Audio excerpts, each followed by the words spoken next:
Transitions are the borders between your scenes. They serve as the glue that holds a film together, allowing us to effortlessly transport across time and space as our story unfolds. Some of the specific functions transitions can serve include transporting the hero from one place to the next, shifting the mood from one to another, introducing new music, revealing scenery and location information, connecting story points and ideas, giving the audience time to think and feel about events that just occurred, providing a rest in the action, especially when things have been intense and chaotic, and of course, showing the passage of time. There are other functions transitions can serve, but I think this is a pretty good starting point, and it gives us a lot of food for thought. When you think of a transition, you probably imagine a cross dissolve, or maybe a dip to black, or possibly even a wipe.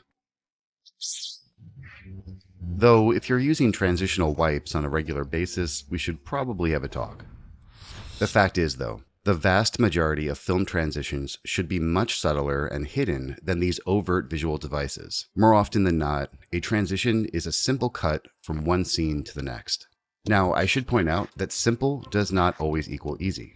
Running a marathon isn't complicated at all. You just start running, and when you've gone 26.2 miles, you just stop running. It's simple, but it definitely isn't easy. Transitions are the same way, and the best transitions are often designed at the writing and filmmaking stages. But what do we editors do when transitions aren't specifically designed and planned for ahead of time? What are the best practices for creating them ourselves?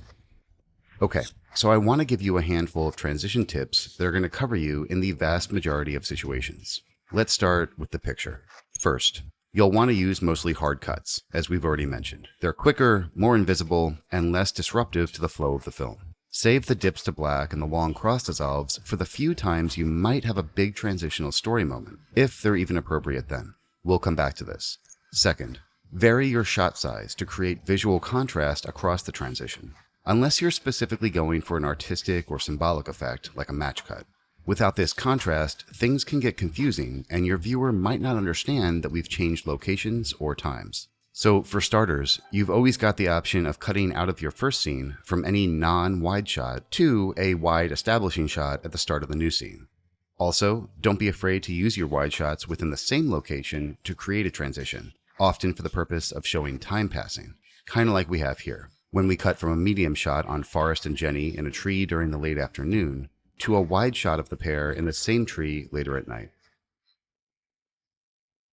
Some transitions can get away with less contrast in shot size. For example, here we have a cut from a medium 2 shot indoors to a close-up on legs walking outdoors. This works well too. Varying your shot size from one side of the transition to the other is the same as varying your camera angles and shot sizes within a scene. It helps to avoid jumpy cuts, and it makes it clear that something has changed. In the case of a transition, that change often involves time and location. Okay, and third, cutting on movement will aid in connecting shots across your transitions, whether that's the movement of objects within the frame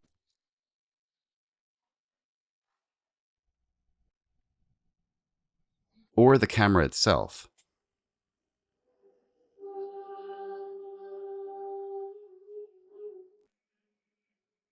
Movement is always a valuable tool for an editor looking to smooth out shot connections, whether between scenes or within them.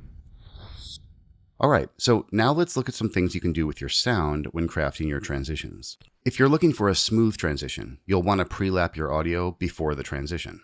You're probably already familiar with this concept, but just in case you're not, a pre-lap is where the audio from the next scene starts a bit early, starting to fade up at the end of the previous scene, like the sound of the football stadium at the end of this bedroom conversation. Think a room, your roommate's bathrobe. I don't care, lucky. And if you need to, get creative with pre-lap sounds. Consider the environment of the next scene and add sounds that make sense at the transition to act as a segue. Like here in Casino Royale, where the editor has added a wave crashing on a beach and then pre-lapped it into the previous scene. I have someone else willing to do the job. He just needs the particulars and payment.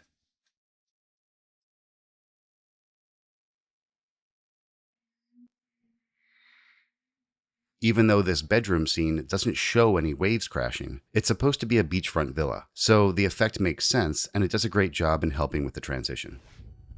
Pre-lapping is a lot more common than post-lapping, because hearing the sound of the upcoming scene is a good way to continue pulling you forward in the narrative. Now, for some transitions, you may not want the change to be completely seamless, in which case you can choose to hard cut your sound at the transition point, with only a few frame dissolve for smoothing.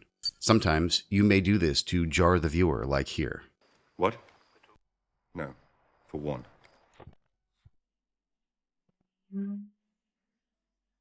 Or, if you want to create a snappier, quicker pacing, hard sound cuts are going to help you to accentuate that, like here.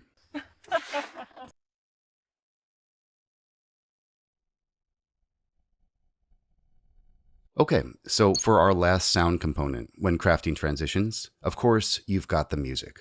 There's simply no quicker way to smoothly transition between two scenes than by having your music bridge the gap, like here,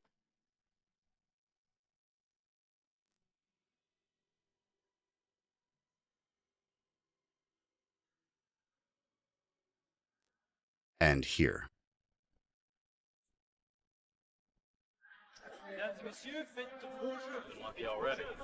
Alternatively, your scene transitions are great places to start new music. Beginning a new cue right on the cut will typically feel quite natural and motivated, as we see here. That mama, she sure was right. It's funny how things work out. I didn't stay home for long because I'd made a promise to Bubba, and I always try to keep my promise. Now, music is obviously hugely powerful for connecting the various parts of your film into one flowing idea. But of course, you can't have music everywhere, which is why we have all the other methods to bridge the gaps. So far, our biggest goal has been to smooth out and downplay most transitions, creating a seamless flow throughout the film. But some transitions demand a bit more emphasis. We're talking about more dramatic music changes, or perhaps even a transitional montage, or some of those dips to black and cross dissolves that we looked at earlier. The moments in a film that typically warrant these bigger, more emphasized transitions occur in a number of places, all based on the story. Let's look at 3 of them. The first is at the end of Act 1, as your hero crosses the threshold into their adventure in Act 2. Check out this transition found at the end of Act 1 in Forrest Gump, just as he's crossing the threshold.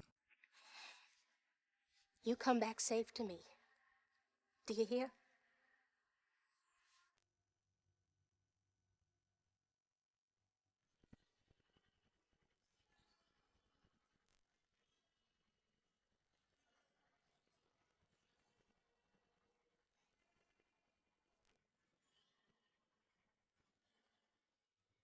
Notice how much more attention this transition has drawn, rather than simply trying to breeze through it into the next scene. We've got a kickoff line of dialogue, You come back safe to me.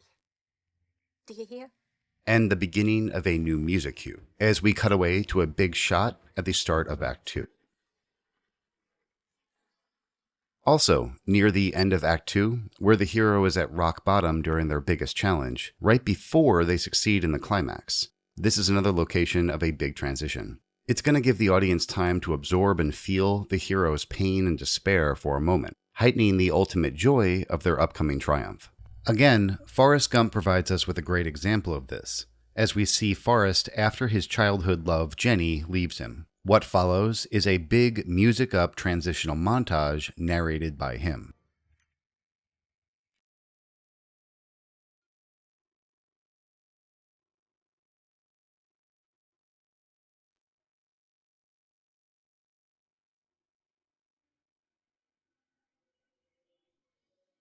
That day, for no particular reason, I decided to go for a little run. And also, a transition after the climactic scene should often be a bit slower, longer, and more dramatic, allowing the audience to savor the hero's win before continuing on to tie up all the loose strings in the rest of Act 3. This transition from Casino Royale occurs after Bond wins the big poker game, keeping millions of dollars out of terrorist hands. This is actually somewhat understated, with the primary transitional device being a big music up with a slow music fade out into the next scene, but it works. Congratulations. You know, I think a celebration's in order. You were almost dead an hour ago. Come on. I'm finished.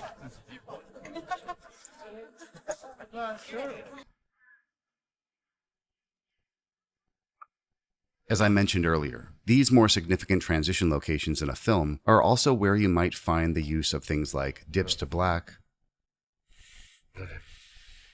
No, Memphis. Oh. I'll get the doctor. Not in. and cross dissolves,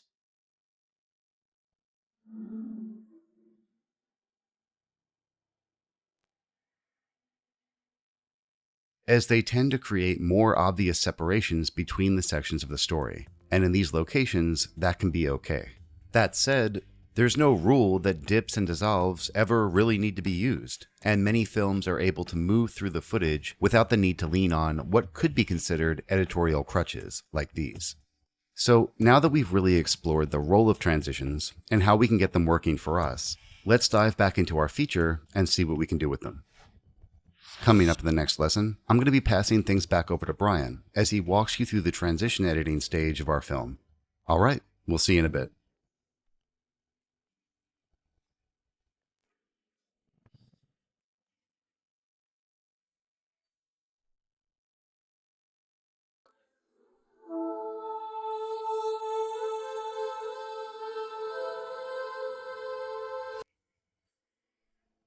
So here we have our entire timeline for the whole movie, and there's a couple of things that we have to address from a transitions standpoint. Now, of course, we have these sort of pre-edited segments that have been provided to you, and we have the segments of the film that we edited ourselves, and they kind of go back to back. So the goal of what we want to do here is to get these to be pretty smooth. We don't want to feel like something is weird between what we edited here and what gets started right here. It should feel like a seamless transition from one to the other. Now that's just one type of transition we're going to look at in this demonstration. We're also going to talk about some of the creative ways that we can transition from one scene to another that helps sell the story at that point in the film. Now, for the most part, after skimming through this, I thought this was in pretty good shape. Now, there are a couple of things that we definitely need to fix, but for the most part, it wasn't like super bad. We just have to go through with a fine-toothed comb and get things really lined up nicely. So let's quickly do that first, before we start addressing some of the larger story points. So first, we had some lines that were duplicated right here at the end of our cross-cutting sequence. So we had actually cut in this shot right here, just as a sort of reference of what the next scene was going to be, and this line right here, Fletcher, gets repeated in the pre-edited sequences right here. Fletcher. So we have to decide which one of these we want to keep. Now, we had just placed this as a reference, but I do like having the wide shot. So I'm wondering if I should just go ahead and make an in point and an out point, just like this, and clear this whole section. So I would have this guy walking towards the car. Then I would cut away and cut right here. The problem is that he's already kind of standing here, so we have to find a better place. Maybe he actually approaches the car. He's looking in before he puts his hand up. So before that hand goes up right there. Although his hand is already up. So let's go ahead and get that continuity kind of lined up. So we'll get the hand up right here. He's about to knock. And right about here should be a good place to cut out. So we'll get rid of this little tail end of the shot right here. Clear that out. And let's play that back and see how it works.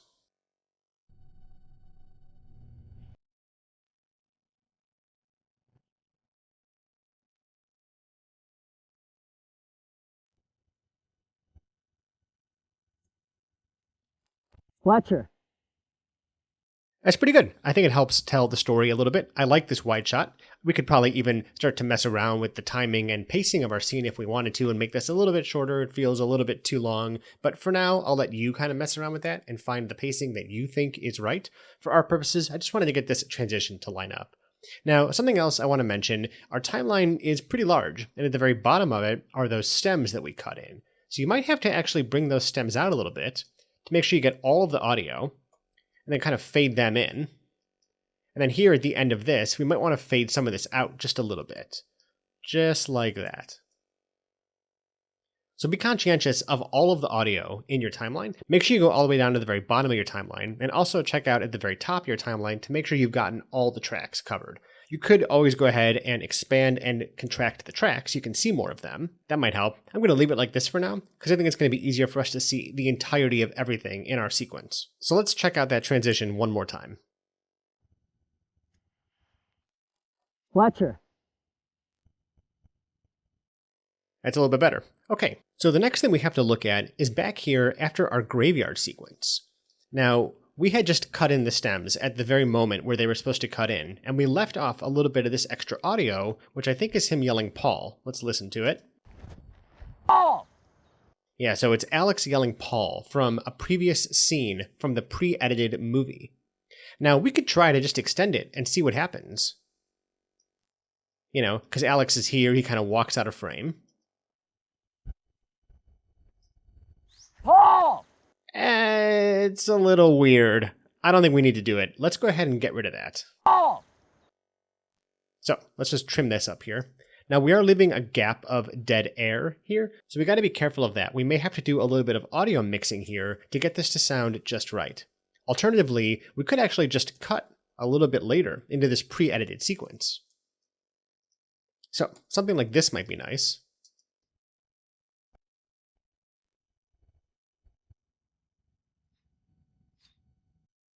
And yeah, right there we have a nicer cut without that extra weird little bit of audio. Now there's one more. I want to look at the end of our travel sequence here, which was just over here in the film. This is where we looked at all these different sound effects that were used to show Alex traveling to his hometown. When we had originally edited and demoed this in our lesson on travel sequences, this shot goes to black, and then we kind of fade in here, just like this.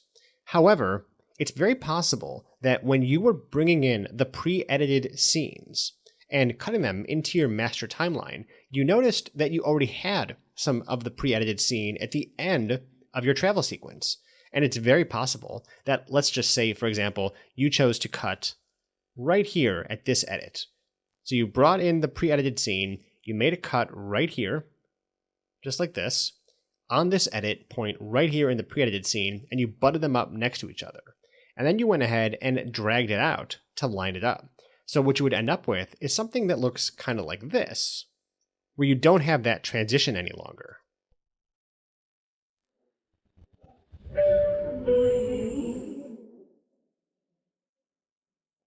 So if you happened to do that while you were bringing in these pre-edited scenes, you want to go ahead and make that transition again, because that's what we ended up landing on. Get it? Landing airplanes for this sequence. So I'm going to go ahead and just make a trim right here. I'm going to bring this over to the right just a little bit. And then I'll put in a crossfade again. So now we're going to have this shot right here. Make sure it cuts to black right there on the ding.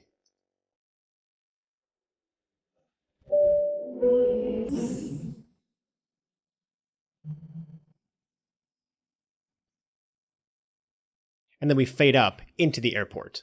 And then these would connect again if you did in fact have the pre-edited scene from your travel scenes connect to the pre-edited scene when you built your master timeline, perhaps on this edit right here, or perhaps on the very next edit right here. Now these two things should connect nicely, and you could actually remove whatever edits you have if you had something known as a through edit. Let me just show you what that looks like. I'm going to make a cut on my pre-edited scene and on my stems. So you might have a scenario where you have a cut right here, and right here. It goes from the pre-edited scene that you had previously to the next pre-edited scene. You might know this as a through edit. What it basically means is that the shot on the left of this edit connects to the shot on the right of this edit. And you could just take the edit if you didn't need it, enter trim mode or whatever mode you're using in your software, and just remove the edit, and nothing would really change. So we have no edit here anymore, but those shots still cut the way they're supposed to. Now before we step away from this, I want to talk about this fade up for a brief second. Because now that we're here, it's important to talk about why we have this fade up here and what it's actually doing for us. And that's definitely going to be pretty good for this moment. This is the end of Act 1, and it sort of sets a new location for our characters to travel to. This is not only a transition of location for the movie, but also a transition for the main character who's entering a brand new world now that he's come to his hometown to deal with whatever sort of issues he's got to deal with. So we could try a couple different things. Let me go ahead and put this back to the incorrect way that I mentioned. I'm going to remove this crossfade, and we're going to have them just cut from one to the other.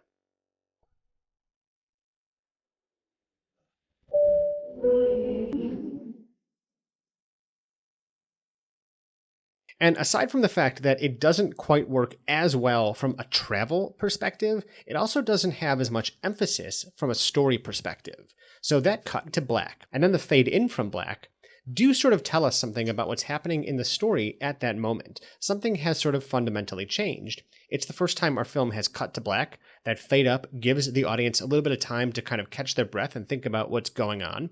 And, you could even do something wacky here if you wanted to, because this is a really big moment in the film. So look, I could grab an effect from here, grab a transition, grab like a push. Let's do a right to left push right here. And let's see what that looks like.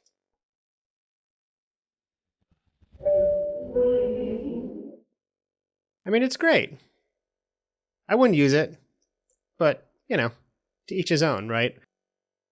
I wouldn't use crazy, wacky transitions in this kind of way. I know that we're talking about adding some emphasis to the moment right here, but really, when we talk about emphasis to the moment from a story perspective, you want to choose something that really fits the story and not go crazy with really wacky, wild transitions. Here, let's do top to bottom and just see what that looks like. Still terrible. So, let's get rid of this. Let's put this back how it was intended to be. Just move this over here, give it a little bit of space. We're going to do a fade in. If you really wanted to get particular and you really wanted to get specific here, what I would do is I would really work on the finesse of this fade in. So if you want to get really granular and really start to pay attention to what's happening in this moment, thinking about just the length of the fade in, there's actually quite a lot of room of Alex standing here. What if that fade in lasted all the way to right about here? It's pretty long, but let's play it back.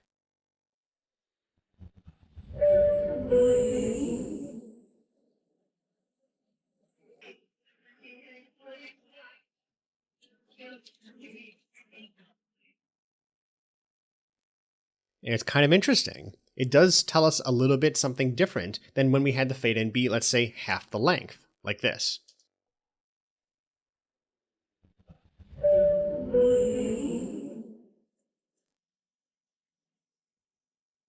I feel like that longer fade in feels more like waking up than this one does. And maybe this kind of works for the story. It's Alex waking up from his prior life as he comes home for the very first time in a long time. So there's lots of things to say about the way you choose to develop your transitions and how you plan to use them. So let's look at this with a little bit more exploration later in the film. At the end of the dam fight here, so after Alex and Paul have a big fight on the dam, Alex and Paul stand up, having sort of reconciled, and the next thing that happens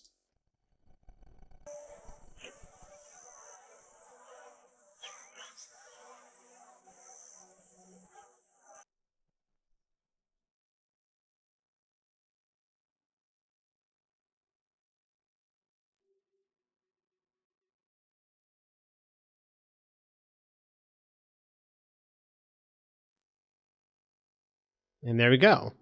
So there isn't much of a transition there. And there doesn't necessarily have to be much of a transition there. This is a change for the characters and a turning point in the story.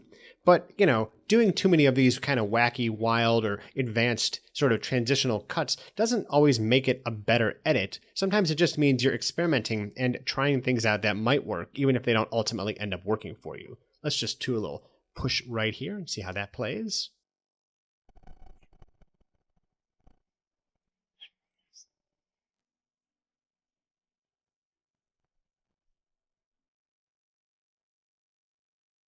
No, it's not working. We're never going to get that push to work. Maybe earlier in the film we'll try it. But that push is just never going to happen for us. So let's actually work on getting this cut to really, really work in this moment. Push or no push.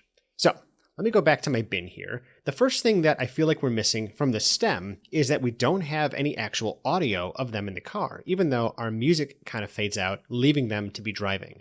So the way that the audio is going to work here is going to help us with this transition. I'm going to leave the transition just as it is. We're going to cut from this shot to this shot. No frills, nothing crazy, no transitions, just a straight, simple, hard cut. But I want to bring in some of the audio of the driving. There's a long time of them just kind of standing up, milling around this dam, and then walking away. We could pre-lap some of the driving sounds and see how that plays to sort of bring the next scene into the end of their reconciliation. Because really, once they walk off that dam, they've sort of resolved the core issues of the film, and now they're sort of just in a state of being together. So instead of grabbing some brand new sound effects driving ambient, I'm just going to grab some driving ambience from one of the takes from the scene where they were driving earlier, which I actually think this shot comes from too. So let me just grab one of these shots here and just check out what we have. I recall there being a lot of silence in this scene, so there should be plenty of them driving without talking.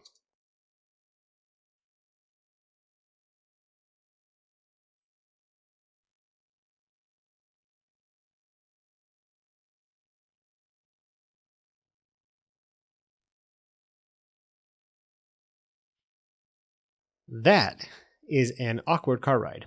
So let's cut in some of this audio here. Just bring my sound effects down here to my sound effects mono tracks and get rid of the video. We don't need that. And we'll just cut this in. Okay, so it's not super long, but we may have to blend some of it together. We can also listen to which microphone sounds better. So let's just solo this one.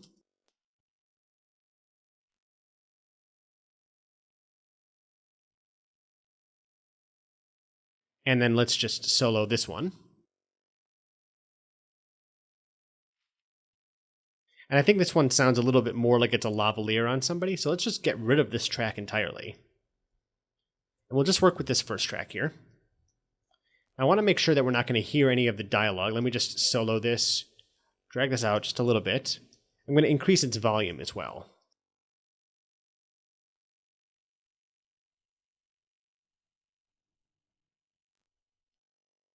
Good, so it actually kind of takes us all the way into the next shot, which should not have any of the driving sound. We might add some music at some point, but for now, no more driving sound. So let's have that fade out right about here. Now we're going to be able to introduce it a little bit earlier. Let's introduce it back here. I'm going to keep it soloed to make sure we don't hear any accidental dialogue from this scene.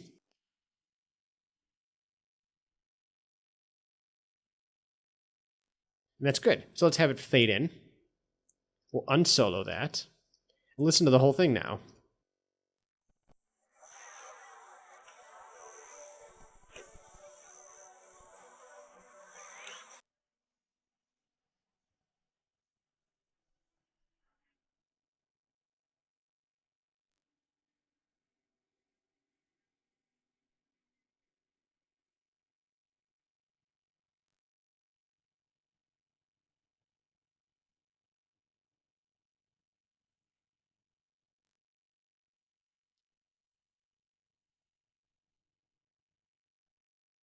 I saw you guys got married. So now we are hearing some of Alex talk. We're going to have to cut away from this. Just like that. We don't want to hear any of the dialogue from the previous scene. Although I would say that was kind of cool as we heard Alex say something from this overhead shot. Though that ship has sailed, they've already had that conversation. We're just stealing this audio. So let's go back to the beginning here. There are some interesting things. So the first thing I want to point out is that we do have this pre-lapping over the first shot. And I thought it was nice, but I am curious what happens if we simply just cut to it. So we'll just get rid of that pre-lap and have it so that the birds chirping cuts out immediately on the edit and the driving ambience cuts in immediately on the edit. Let's listen to that together.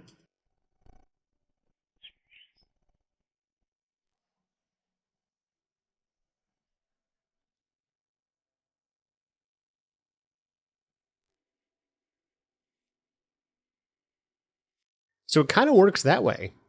You know, there is definitely a transitional moment there with the way the sound works. We're hearing the birds just drop off right there. And then when we cut in, we're hearing the sound of the car just kind of come in right away. So it feels like there's definitely a change. But I think it would be interesting to also try to post-lap some of these birds. So let them kind of ring out a little bit longer and fade away. They could even begin to fade away before the shot cuts out. And then some of the actual natural audio from their microphones in this shot here can also kind of go just like this, and we'll fade it out as well. Let's listen to a post-lap of the previous shot's audio and a hard cut into the driving sounds when we cut to the driving shot.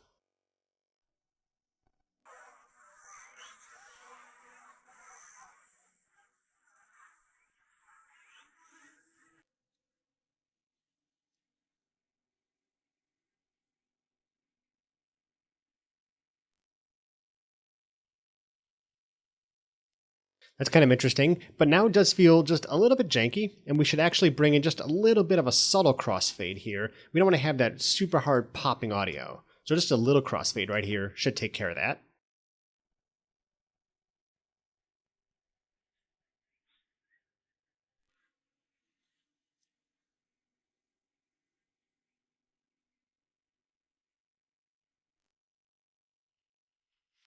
And that's actually working really well. But there is one more thing that we're not really taking a look at here on this transition, and it's whether or not the visuals are working for us. Because now that the sound is working really nicely, and I feel like it has a sort of nice fade away from this moment and a fade in to this moment, we have to think about if the visuals are also doing that for us. Now, this hard cut works totally fine. We can see them walking away, and then they're in the car, and we can assume they walked back to the car, got in the car, drove away, and had a sort of silent conversation for quite a while before we cut to this shot. It makes perfect sense. We don't have to see all of those things. But there is a suggestion of a passage of some amount of time here, and it might help to try to show us that passage of time visually. So we could cut to like a shot of a clock. We're not going to do that, obviously, but what we're going to do instead is we're going to go ahead and drag this trim over just a little bit, give a little bit more time of them walking and a little bit less time of them in the car. And we're going to put just a regular crossfade right here. So we'll do a regular crossfade. Let's go 36 frames, and we'll add that. Now that's going to be too short. I can just see on my timeline how visually that's not long enough. So let me just make it longer. So we'll kind of crossfade just like this, and a little bit longer on the right side, kind of like this. All right. Now, let's play that back and take a look at how that plays out with a crossfade.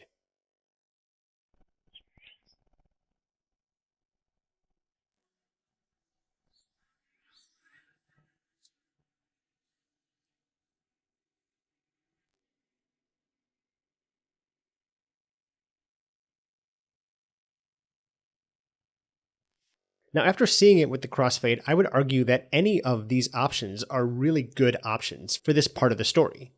The crossfade helps us sell the passage of time, and also helps us sell the change that's occurring in the story at this moment. While at the same time, the hard cut with the sort of music post-lapping and pre-lapping also works really well, and tells us a very similar story. It's really up to your personal preference which one of these you think is the better choice. Or you could always just experiment with something kind of fun, like perhaps a bottom to top transition. Let's check that out.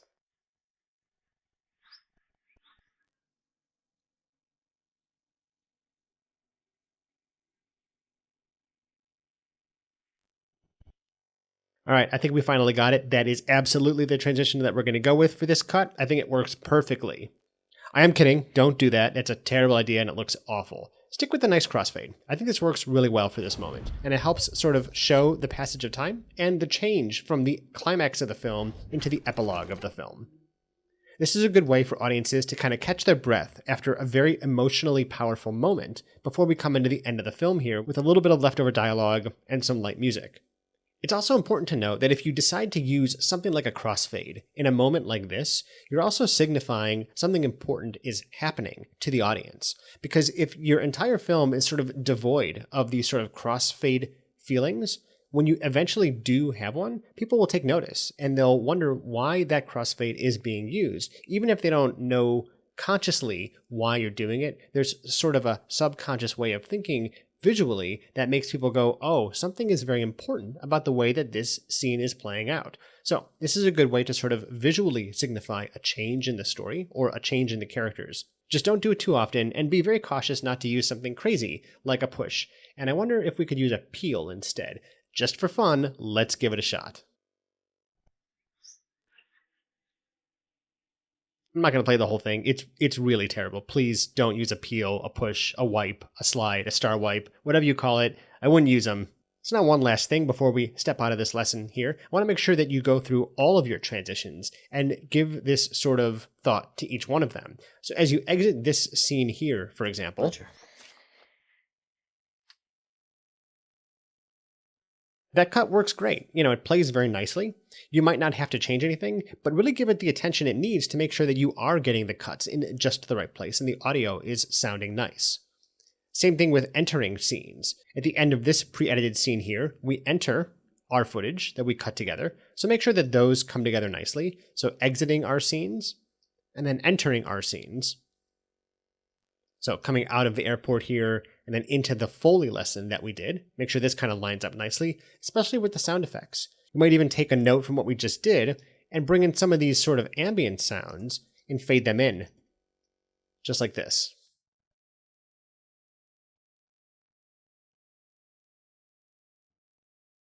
So something like that could work really well. But play around with it and find the things that work the best for you. Hey guys, Chris here. So this lesson has some homework. First, clean up any mistakes and duplicate content at the transition points. Second, experiment with pre-lapping, post-lapping, and hard cutting your audio at the transitions. Pre-lapping is often going to give you the smoothest transition, but if you want a snappier pace, hard cut audio might be a better choice. Third, experiment with dips and dissolves at your biggest transitional moments in the story. If they're going to work for you, it's likely going to be in these places. Remember though, hard cuts are going to be your best choice 99% of the time, probably more than that. And fourth, experiment with using music cues across the transitions or starting right on them. Coming up in the next lesson, we're going to be diving into the audio mixing process, and we'll be giving you some best practices and guidelines to keep in mind. All right, I'll see you in a bit.